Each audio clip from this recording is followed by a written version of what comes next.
this episode, we are paying our respects to the late Tobe Hooper, who passed away. Well, by the time this comes out, it would have been a couple of weeks ago. He died on August 26th of 2017 at the ripe old age of 74. One of the things that I always find interesting, when, especially nowadays with social media and everything, when these older people are dying off, not just horror directors, but anybody. You know, you had like David Bowie, who passed away whenever that was, earlier this year or last year. And you have these older people that die, and people get so tore up about it, like on social media, like, I can't believe that blah, blah, blah died. He was 74, dude. He was an old man.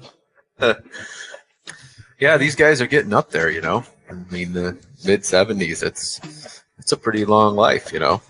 I know some people make it to the 90s, and every once in a while you hear somebody that hits 3 digits, but I don't know, I think the mid-70s, late 70s, that's pretty...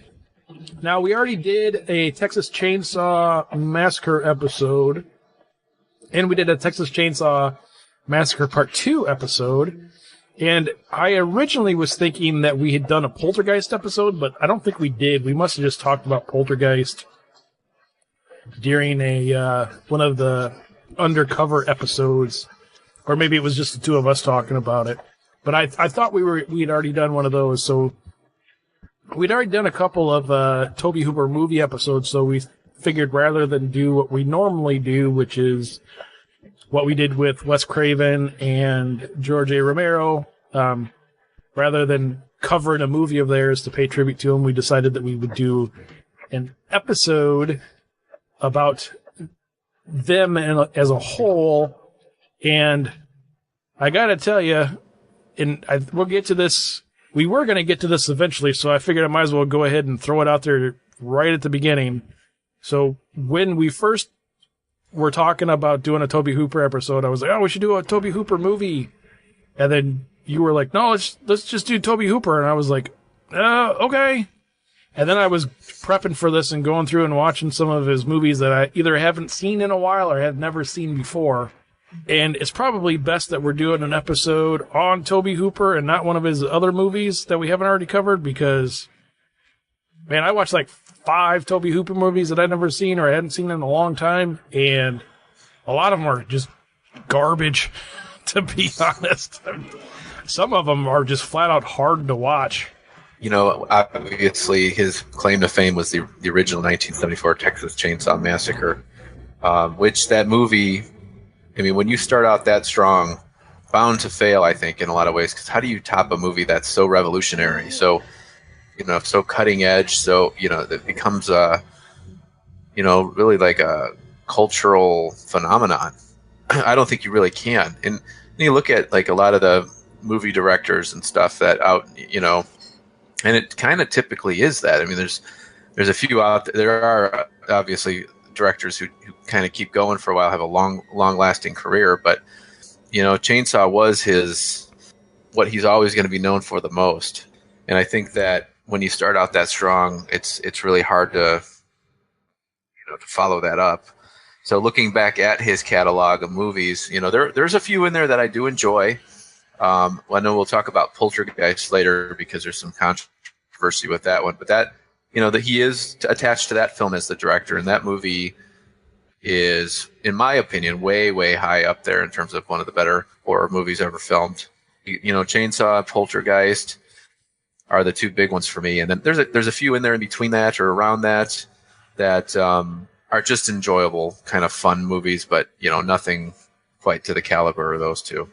For the most part, I mean, there's a handful of guys that you can think of that had some other, maybe not the same caliber of movies as their first movie. I mean, if you got no shocker bringing this guy up, but, you know, John Carpenter, you know, with Halloween, I mean, Halloween is his best movie by far, but he did have, you know, several other movies that were really good. You know, he had The Thing and They Live, Escape from New York. a whole bunch of, Big Trouble in Little China, a whole bunch of really great movies, but of course none of the caliber of the original Halloween movie.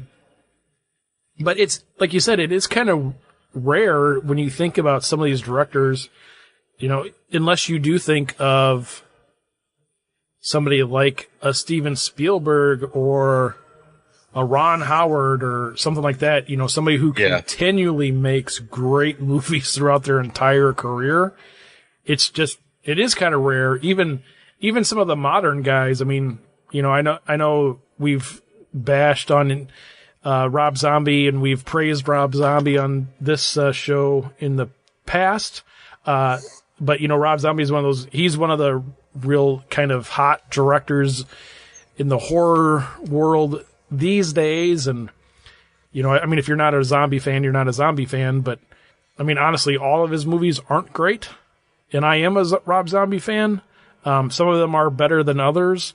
And then another one that when I was actually preparing for this and somebody I was trying to think of to compare Tobe Hooper to, and that would be M. Night Shyamalan, who his first couple movies were phenomenal. At least in my personal opinion, everything he's made in the past, 10 years has pretty much been garbage. But because it's an M. Night Shyamalan movie, people just keep going and seeing them. So he's going to keep getting to make movies. Well, the funny thing with Tobe Hooper is if you kind of follow along with his career, they really tried to capitalize on the whole Texas Chainsaw Massacre thing. And that's really the whole reason he has a career, that he was given so many opportunities to make films was because of Chainsaw. And that's why he was kind of stuck in that more sci-fi horror. Chainsaw's not sci-fi, but more that the genre filmmaking. His later work is kind of sketchy, depending on, certainly if you're comparing it to the original Chainsaw, but some of the stuff I pretty much enjoyed. Let's talk a little bit about his career. He came out, he started with that film, I believe it was a documentary called Eggshells in 1969. I don't know if you got a chance to watch that. I've never seen that. That was kind of like one of his, he was like a pretty, from what I understand, a beginner filmmaker, and he was getting his feet wet, and that was like one of the first things he did. In the 1960s, he was working as a college professor, and he was a documentary cameraman. So that was where he first got his feet wet. And to me, I think we've talked about this a lot.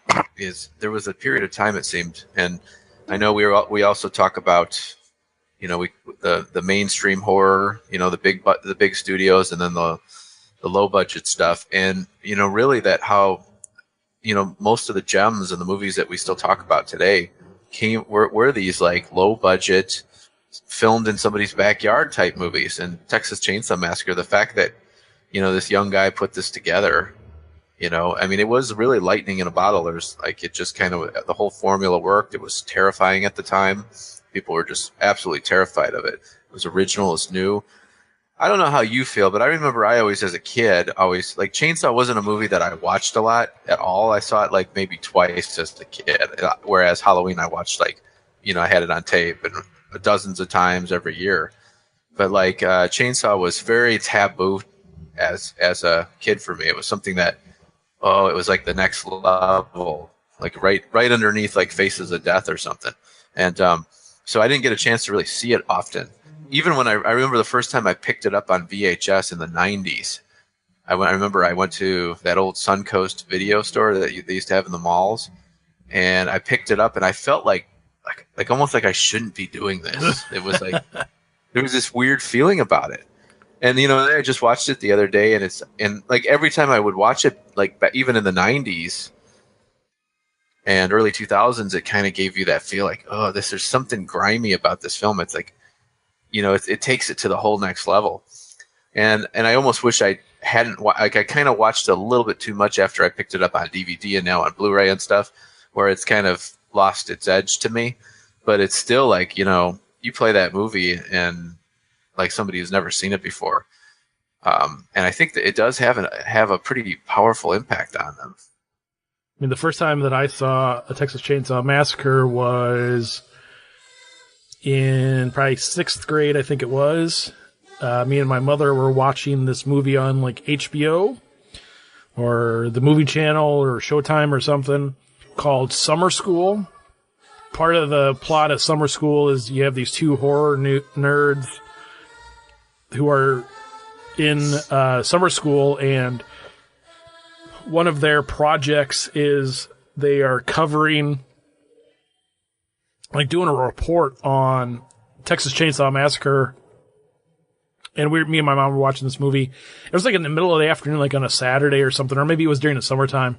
But we were watching this movie, and I was like, oh, that movie looks kind of cool. We should see that movie. And so we went to the video store and rented it, and then went home and watched it.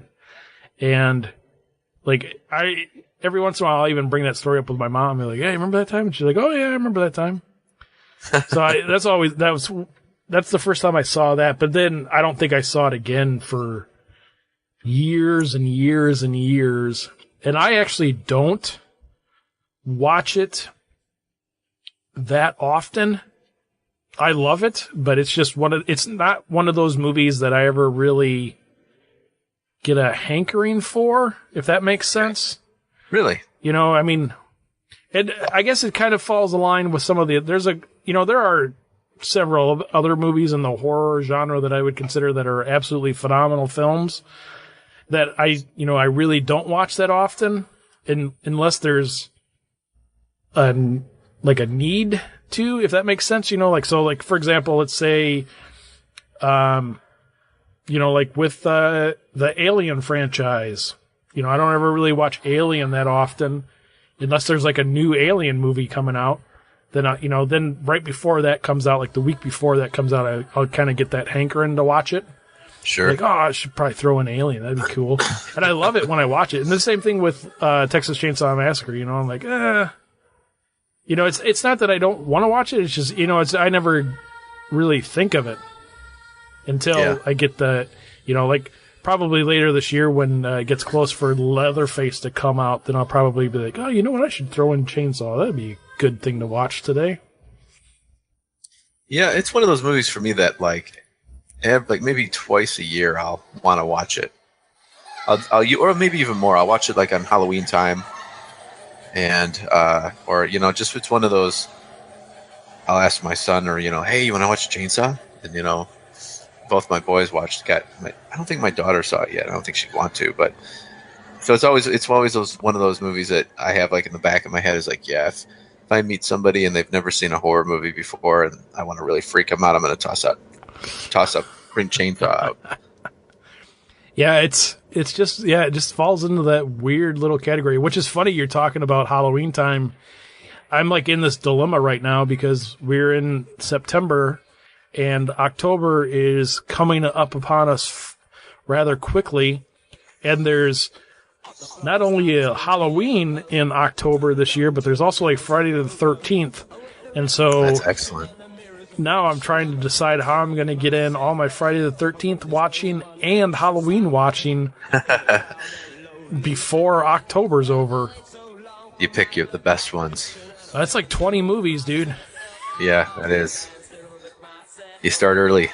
I know. I was thinking that the other day. I was like, oh, man, I should. Because last year I didn't start watching Halloween stuff until into October, and I think I only got up to part 5. Well, that's not too bad. Well, up until a couple of years ago, I would say part 5 is all the further I normally would go. But now with with the producer's cut of Halloween 6, I actually don't mind that one, so I'll throw that one on probably. That's actually, yeah. You sent that to me. You gave me a copy of that. That's actually was a lot better than I was expecting. I know, it changes the story completely. Totally, actually makes it into a cohesive movie. So one of the other things with Tobe Hooper that I wanted to bring up during this episode, and I'm not saying this is necessarily a negative on his part, but one of the things I did notice when I was watching a variety of Tobe Hooper movies over the past week or so, and of those that I watched, I actually even watched his television movie of Salem's Lot, which is... What? You watched that? Oh, yeah. which Really? is over 3 hours long. You watched the whole thing? Yeah, I think Salem's Lot is one of those movies that a lot of people remember from when they were young, especially after Tobe Hooper died. There was a lot of posts, and there's a lot of stuff about Salem's Lot was out there and stuff. And I think that's one of those things you kind of remember from when you were a kid. Those few shots that are actually of vampires in that movie, and you're like, "Oh man, it scared the shit out of me." So the movie is like over 3 hours long if you watch the whole thing. And like 2 hours and 50 minutes of it is drama. 2 scenes with vampires. And you're like, what the hell? Well, that's the funny thing. Yeah, like with that movie, I haven't seen it since I was a kid. I might have seen clips of it from, other things since then. But the thing that's probably how it was. Like, when you're a kid, you're in the living room back in the early 80s, and the family would be all watching the TV together, and your parents would be like, "Oh, we're going to watch a vampire movie." And you all sit around the TV and you're watching a movie like Salem's Lot, and like most of it's just drama and dialogue and all that, and you're playing with your toys and stuff, and then they're like, your parents like, "Oh, look, a vampire." Then you look up on the screen, and then there's a vampire scene. Right. And then that's the part that sticks with you, because I remember vividly as a kid the scene when the vampire comes to visit the little boy at his window, floating outside his window. So that scene was completely stuck into my brain. I remember what was that movie like when I was a long time ago before I probably always knew it was called Salem's Lot, but I remember that movie with the kid that the ghost, the vampire comes to his window and then turns him into a vampire, and then later on in the movie the brother comes to get his little brother, and then the little brother shows the cross at him, and he disappears or goes away. I mean, that scene, in and of itself, could have been a short film. That's all I needed was just that, because that was so creepy back then, And I think that was a very effective scene, because it certainly was for a young kid. But that's the scene that to me was Salem's Lot always stuck. I can't really comment on the movie other than that scene, and because I haven't seen it since.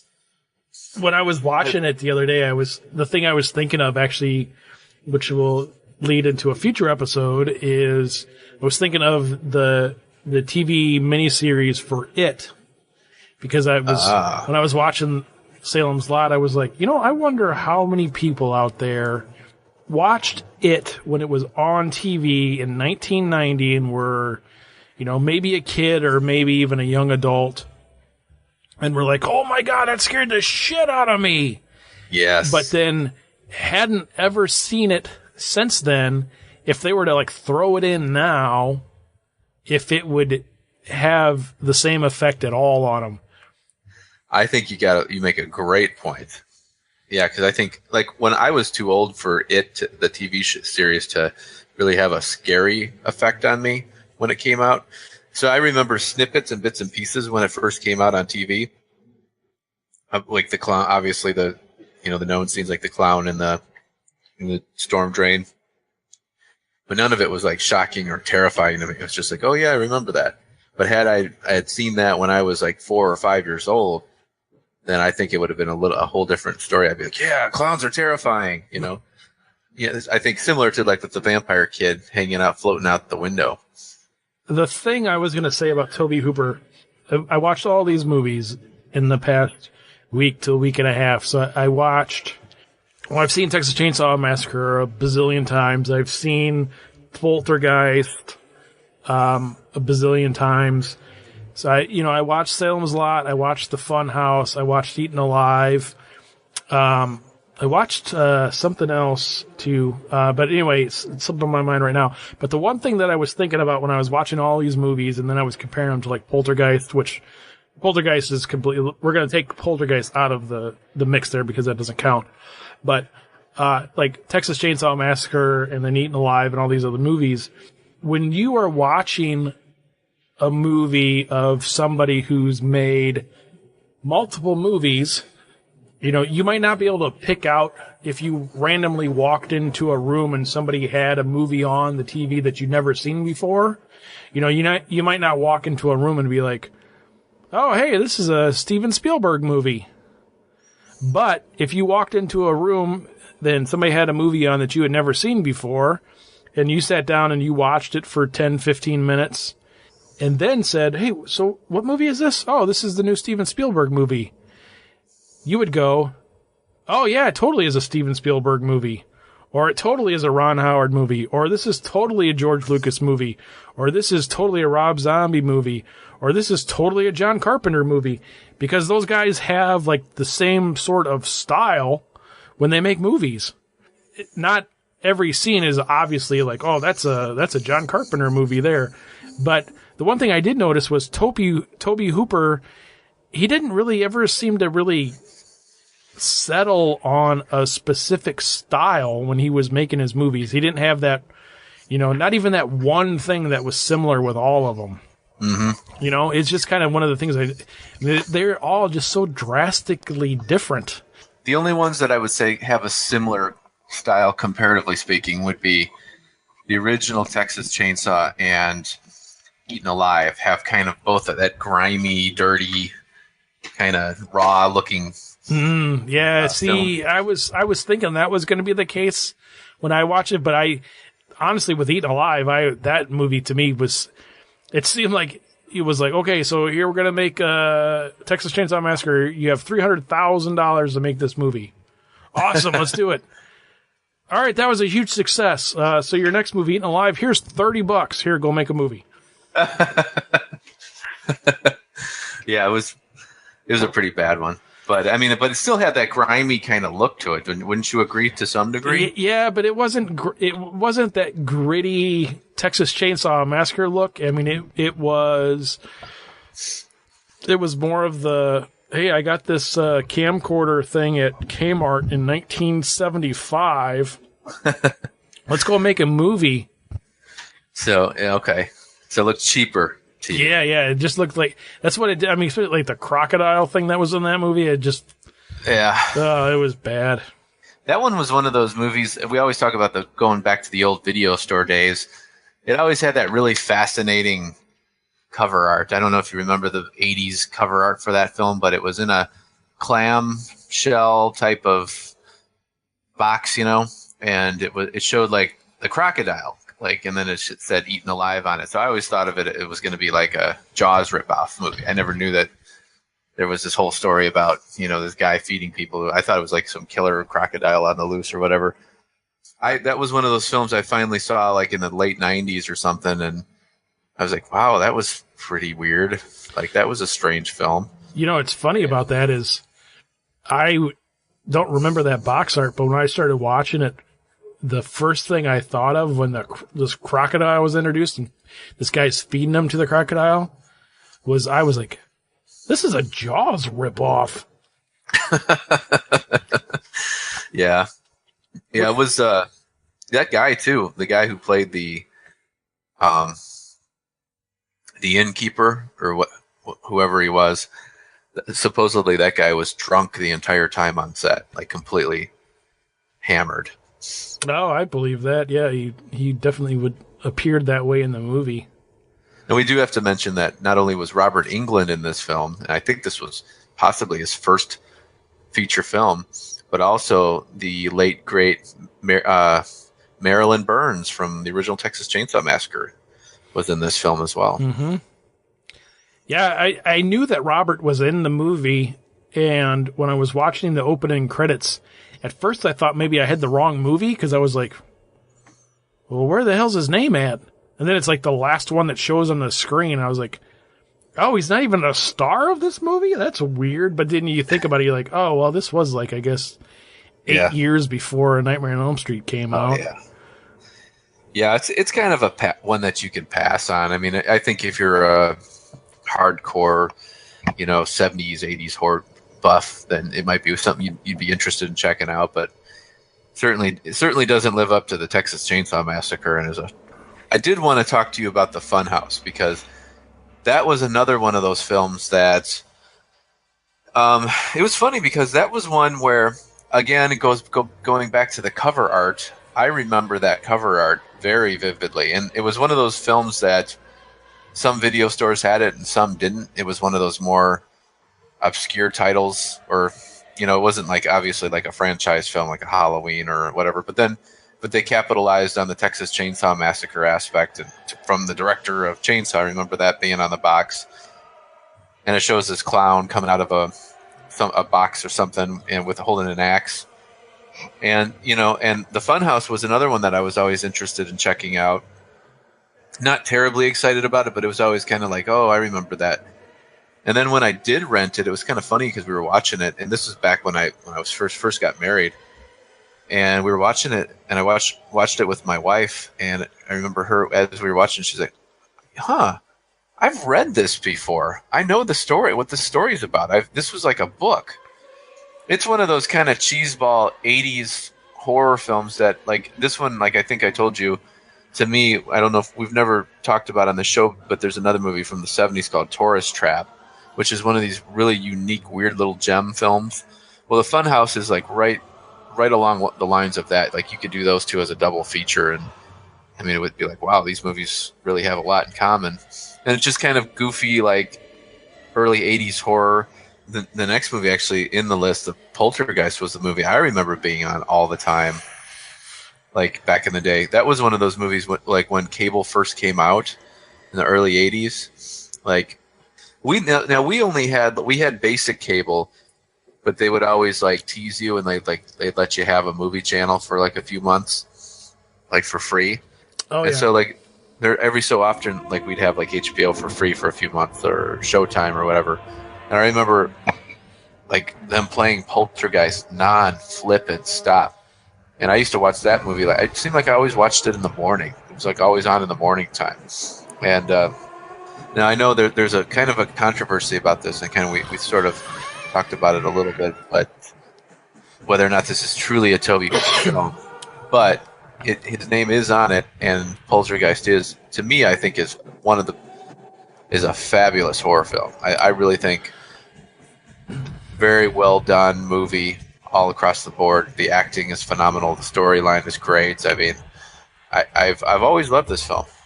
I will compare Poltergeist to a movie that we were talking about prior to us starting recording this, and that is the movie that was being made at the same time as Poltergeist, and that movie is E.T.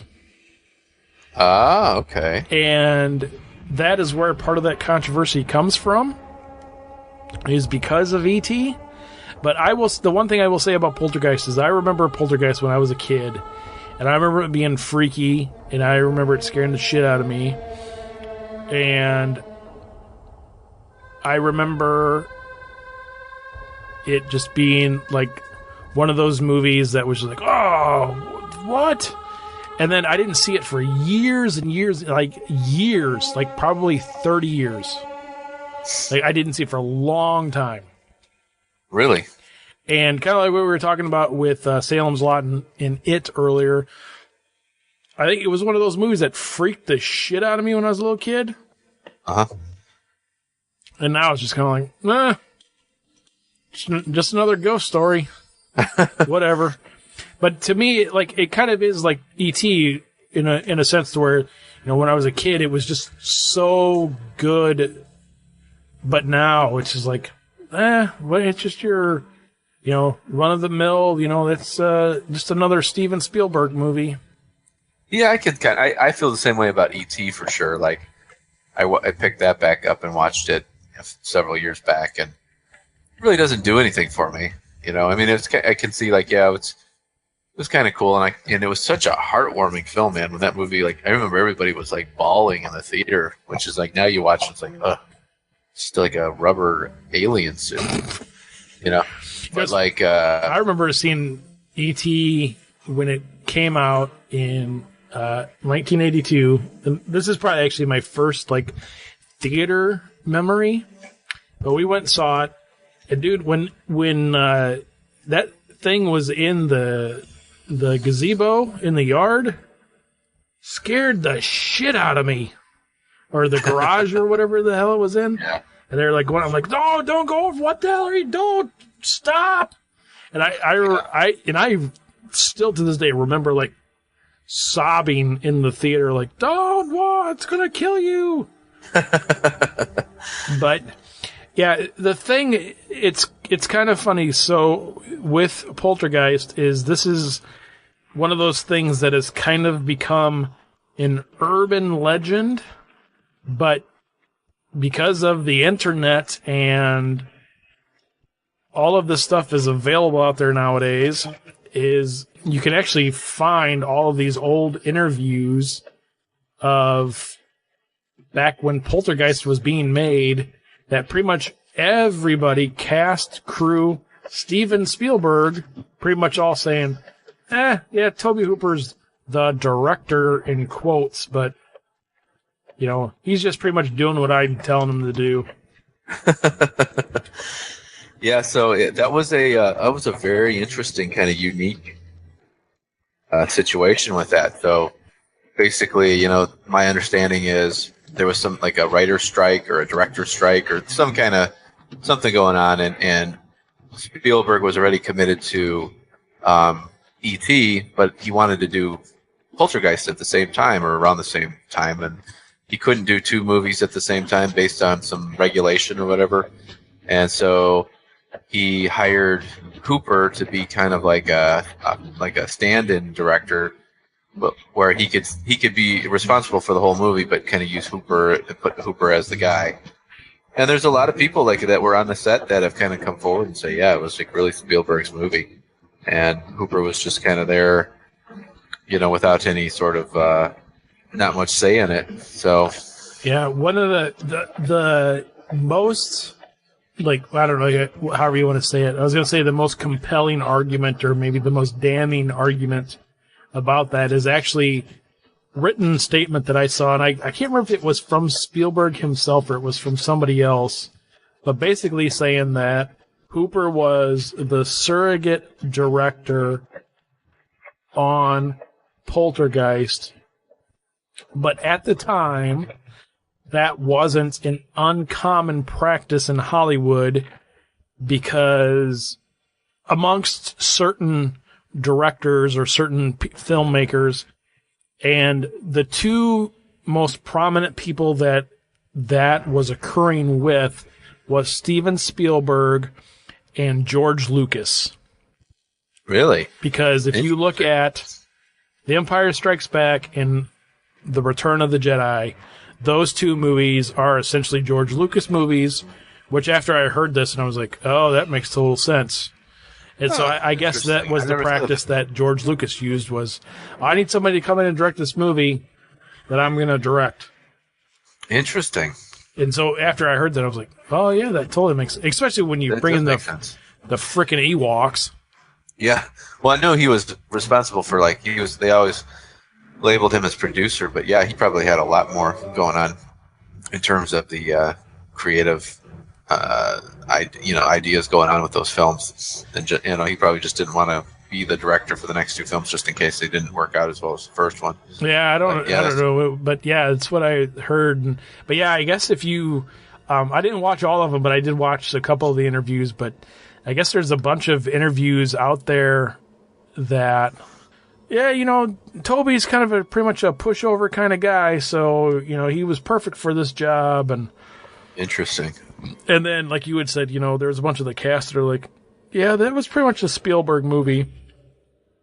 And one of the things that goes back to what we were just talking about a little bit ago with, you know, having a certain style or whatever, I remember up until probably, maybe it was when me and you were talking about it not too long ago, that I always thought that Poltergeist was a Steven Spielberg movie. I didn't know it was a Tobe Hooper movie.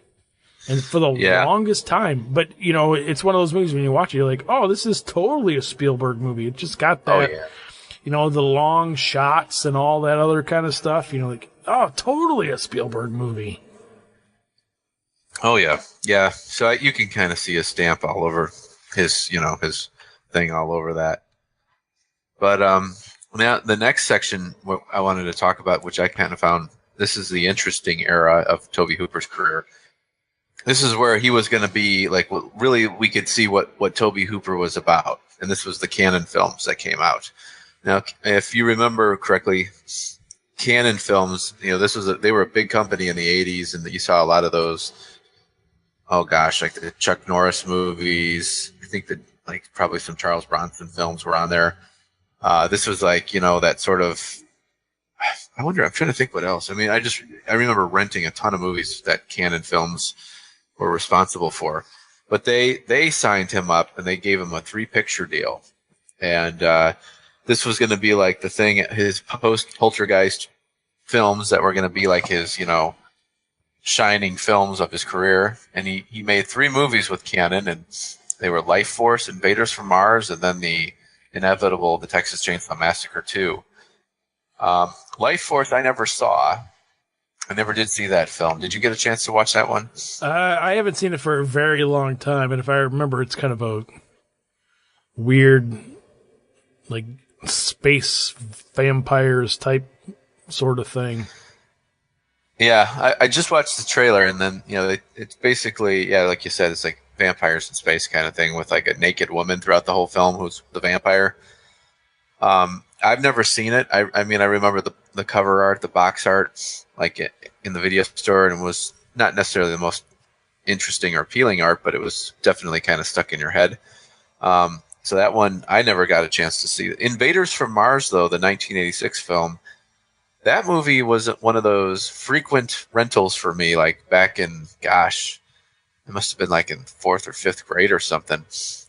And it was just a kind of a cheesy, hokey little sci-fi 80s film about like this kid, and a UFO lands in his backyard, and he finds out that these aliens are kind of like infiltrating his community, and kind of like an Invasion of the Body Snatchers type of movie.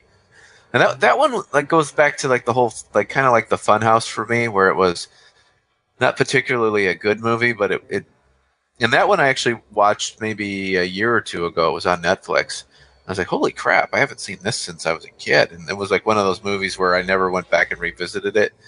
And then I finally did. And I don't know if I'd say it holds up. Like, I mean, it wasn't really that great to begin with. Like, so even as a kid, I wasn't like, wow, this is, the great film or anything. But it was just fun and kind of like mindless entertainment. And like watching it again, it was kind of the same thing. It was like, oh yeah, this is, okay. Didn't really leave a big impact on me, and I can imagine it probably was somewhat of a disappointment for him. And I know it was a remake, so he must have had some attachment to the original film. Well, I think we're missing the greatest. Texas Chainsaw Massacre 2, though, I would say, the final of his canon films. Even we talked about this during the Texas Chainsaw Massacre 2 episode, that, that was supposed to be the dark comedy that, for whatever reason, Texas Chainsaw Massacre didn't turn out to be. Of the Tobe Hooper movies that I have seen, I would say the Texas Chainsaw Massacre 2, which is 12 years after the original, is the only other Tobe Hooper movie that I really do enjoy. Yeah, Texas Chainsaw Massacre 2, I mean, there's a lot of people probably didn't like it, and probably still don't like it. But of all the Chainsaw movies, the sequels, prequels, remakes, reboots, whatever you want to call them, all of them. I mean, I'm literally from every single one of those films, the only one that I enjoy outside of the original is the Texas Chainsaw Massacre Part 2. I think it's because it's so bizarre and so weird.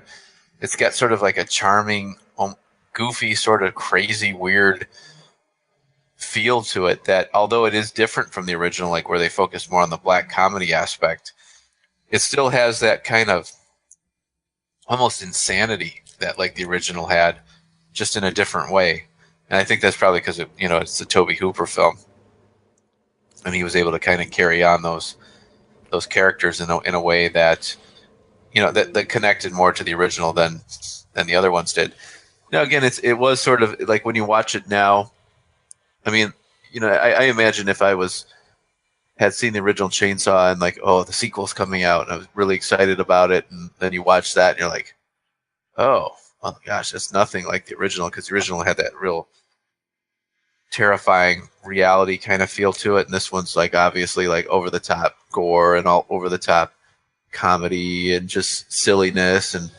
But this one goes back to like this is probably one of the ultimate, beer and popcorn films you could possibly imagine.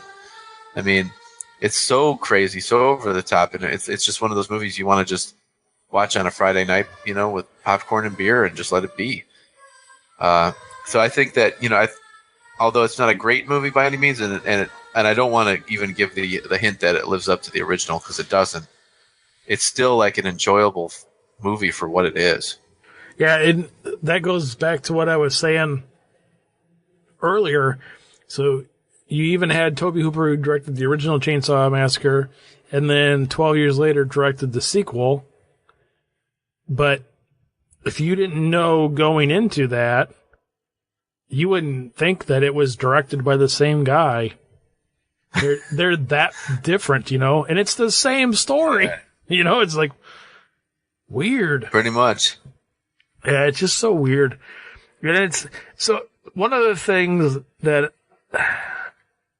I've been thinking about while we were prepping for this, and we were talking about, the two of us going back and forth about the Poltergeist controversy. I think, unfortunately for Tobe Hooper, I mean, ultimately, the thing is, you have this guy who made what has become an iconic horror movie. And, I mean, honestly, outside of, 2 or 3 guys, who has really become a legendary director out of the horror genre?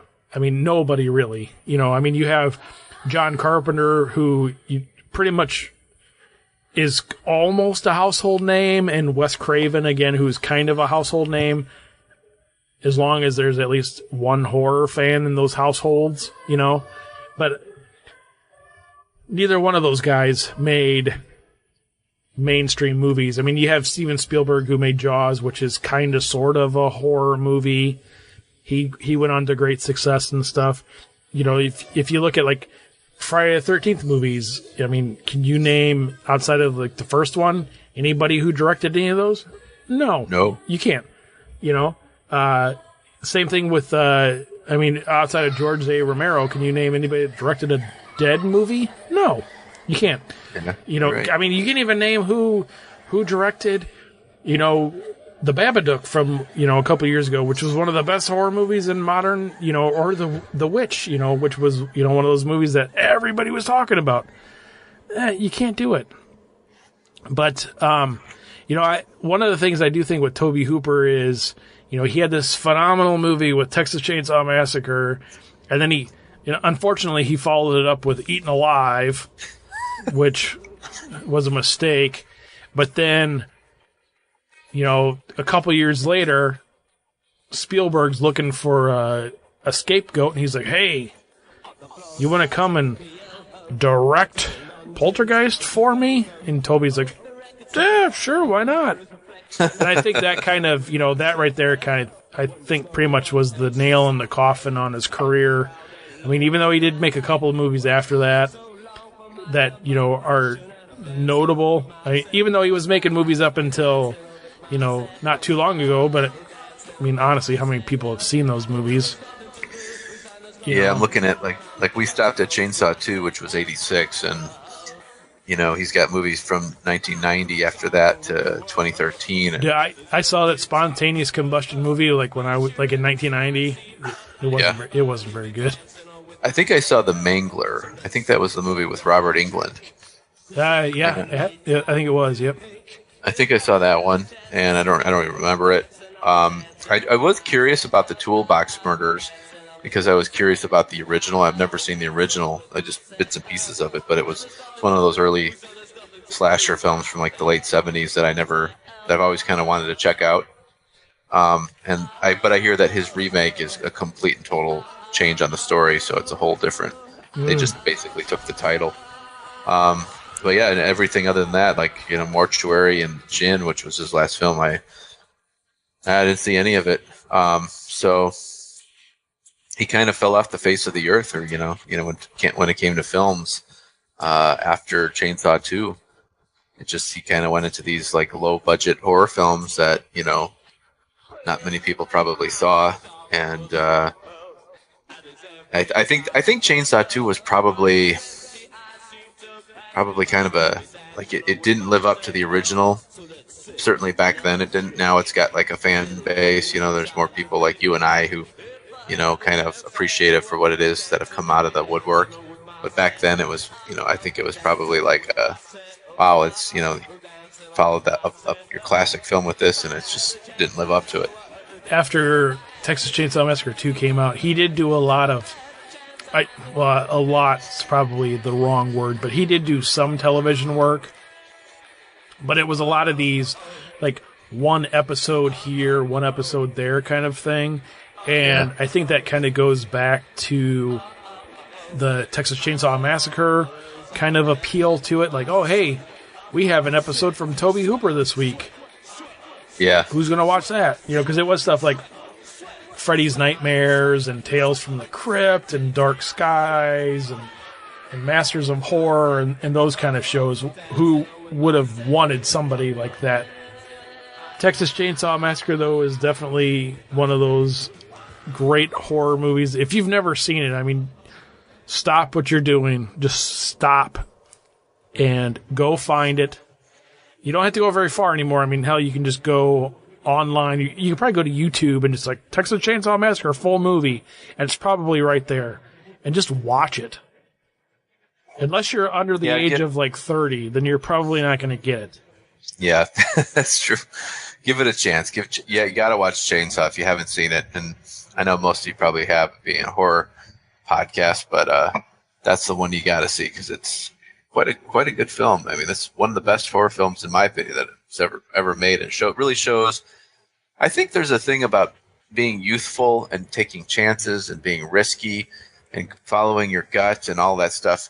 Because a lot of the directors, when they do that, when they're not corporate, when they're not thinking in terms of, like, you know, what the studios want them to do, when they're just kind of just winging it, like, you get movies like Texas Chainsaw Massacre. So I think that's one of the kind of a cool thing about this film. That you see a director who has a vision and it really is completely captured on film.